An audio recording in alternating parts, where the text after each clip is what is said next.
The low-residency format actually means that students are physically on campus for 5 10-day residencies. So the first 4 10-day residencies are what launches each semester.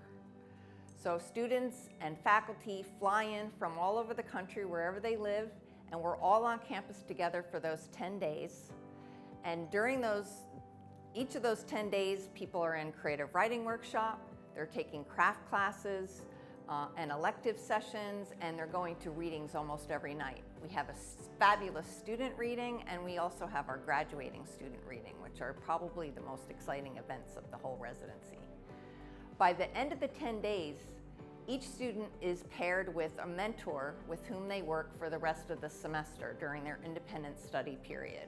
So, end of the 10 days, everyone goes home to wherever they live, and then they're working one-on-one with their mentor through the mail, through email, through Zoom and phone calls, and they are submitting a total of 5 packets with their mentor over the next, say, 21 weeks, that is the semester.